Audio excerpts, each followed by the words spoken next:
Vous écoutez 100% Nature sur Radio Aléo. Aujourd'hui, nous allons parler des renards et de leur mode de vie. Chaque année, entre 500 000 et 600 000 renards sont tués. Pour en savoir plus sur cette espèce, nous recevons Bruno Pasquier, qui est un photographe animalier, qui est passionné de renards. Bonjour Bruno. Bonjour. Avez-vous déjà observé un renard et comment vit le renard ? Alors oui, j'en observe régulièrement, je vais pas dire tous les jours, mais malheureusement pour moi, mais très régulièrement. Les renards vivent généralement en solitaire. C'est assez rare d'y rencontrer à plusieurs, sauf au moment de la reproduction, c'est-à-dire en janvier, ou bien au moment des jeunes, c'est-à-dire d'ici quelques 3 semaines, un mois, ou jusqu'au mois de septembre, on peut les rencontrer avec les jeunes de l'année, à qui ils apprennent à chasser. En dehors de ces périodes, c'est plutôt un animal solitaire. Quand vous dites que c'est un animal solitaire, ça fait que quand vous le trouvez très souvent tout seul, mais ça veut dire que du coup, c'est à partir de quel moment que vous le trouvez ? On les rencontre tôt le matin ou à la tombée de la nuit, le soir. Je vais dire 1 heure après le lever du jour et 1 heure avant la tombée de la nuit. Dans les endroits où ils sont extrêmement tranquilles et pas chassés, on peut les voir toute la journée. Mais tous les animaux en France ont pris des mœurs nocturnes parce que ils sont chassés ou dérangés toute la journée par les activités humaines. Donc ils préfèrent effectivement se concentrer sur la nuit.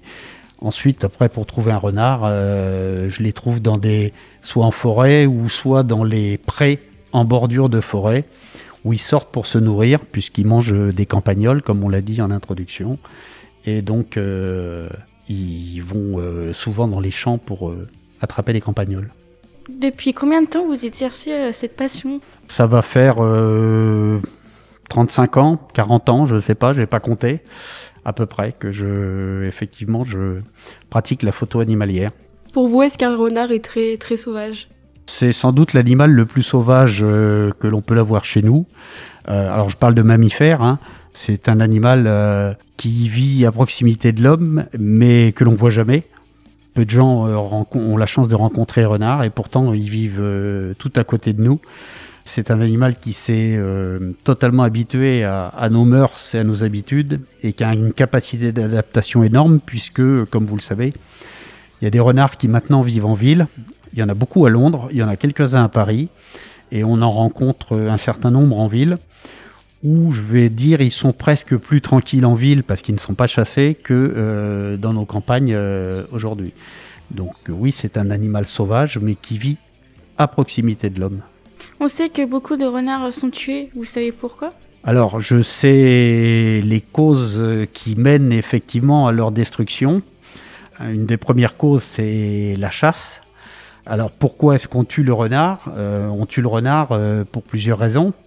La première, c'est qu'on l'accuse de véhiculer des maladies, comme la rage, mais qui maintenant est éradiquée, ou bien l'échinococose alvéolaire, qui représente à peu près 30 cas dans l'année, soit, on va dire, une dizaine de décès. Dans le même temps, la cigarette, c'est 75 000 morts. Hein. On n'a pas interdit la cigarette, mais ça, c'est un autre débat.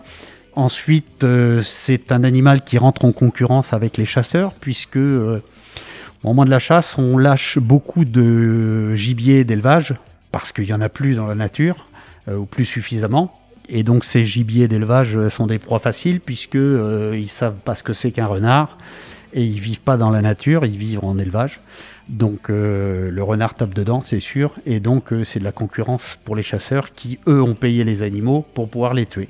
On l'accuse également de détruire les portées de lièvres et compagnie. Il faut savoir qu'un renard, quand il a l'occasion d'attraper un lièvre, oui, il l'attrape. Un jeune, hein, les adultes ils peuvent pas. Mais la base de son alimentation, c'est les campagnols. Et donc, on devrait normalement en avoir un allié, puisque dans certaines régions, on est obligé de répandre des pesticides pour tuer les campagnols, ce qui ne tue pas que les campagnols d'ailleurs, alors que le renard est là pour ça et qu'on le tue. Voilà. Les 2 raisons principales, c'est effectivement la chasse, la concurrence avec les chasseurs, et les maladies qu'il peut véhiculer. De fait, le renard est classé en nuisible et c'est la raison de base pour laquelle il est chassé et persécuté tout au long de l'année.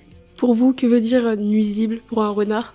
Pour un renard, ça veut dire une durée de vie maximum de 2 ans, à peu près, puisque la moyenne de la durée de vie d'un renard en liberté, c'est 2 ans. Mais au-delà de ça, qu'est-ce que ça veut dire ? Ça veut rien dire, puisque il a été démontré par X études scientifiques que le renard a plus d'atouts que, je dirais, d'inconvénients. Son seul inconvénient, c'est d'être une concurrence à la chasse. C'est très clair. En dehors de ça, c'est un atout pour les agriculteurs et c'est un atout dans certaines maladies, comme la maladie de Lyme, où en s'attaquant aux campagnols qui sont porteurs de cette maladie, il réduit le risque d'être contaminé par des tiques qui auront été infectés en piquant les campagnols contaminés. Donc on sait que dans les régions où il y a beaucoup de renards, il y a moins de tiques parce qu'il y a moins de campagnols contaminés étant donné qu'ils sont prélevés par les renards. Donc le renard peut être un animal très utile. Il nous débarrasse également d'un certain nombre de charognes qui pourriraient sur place. Donc ça peut être un animal très utile. Encore faut-il regarder effectivement ce qu'il peut apporter et pas voir quels sont les inconvénients, principalement par rapport aux chasseurs. Vous dites que les renards sont très utiles, mais du coup, est-ce que vous pensez que si on faisait écouter cette interview à des chasseurs, vous en serez capable de leur faire changer la mentalité ? Non. D'abord, c'est pas une vocation. Je suis pas là pour essayer de faire en sorte que les gens changent d'avis. Chacun a ses convictions. Moi, j'ai les miennes, je respecte les leurs. Au-delà de ça, il y a des faits. Et je dirais que ce qui est bien quand on prend une décision dans un domaine quel qu'il soit, c'est de prendre les faits, mais tous les faits en considération et d'essayer de trouver un compromis. Je pense que la chasse a son utilité dans certains domaines, dans certains autres, je suis convaincu que non. Et pour répondre clairement à la question, non, je ne pense pas que j'arriverai à convaincre des chasseurs parce qu'ils n'ont pas été du tout éduqués dans cette approche-là et qui restent sur leurs convictions et qu'à partir de ce moment-là, on a des avis opposés. Comme eux n'arriveront pas à me convaincre que le renard est nuisible, moi je ne pense pas pouvoir les convaincre de l'inverse.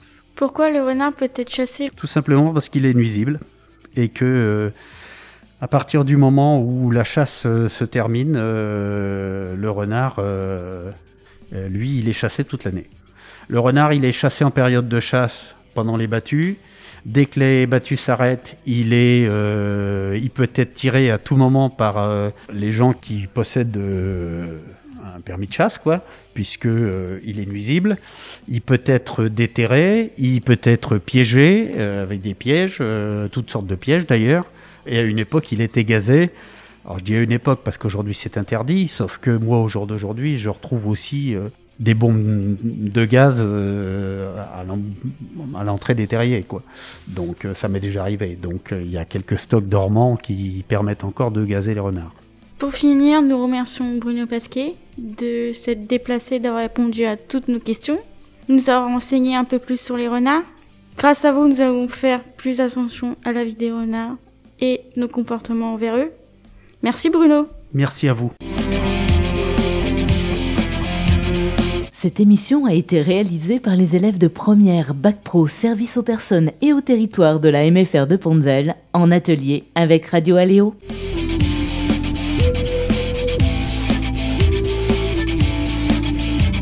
C'était 100% nature sur Radio Aléo. Retrouvez cette émission sur notre site internet radioaléo.fr.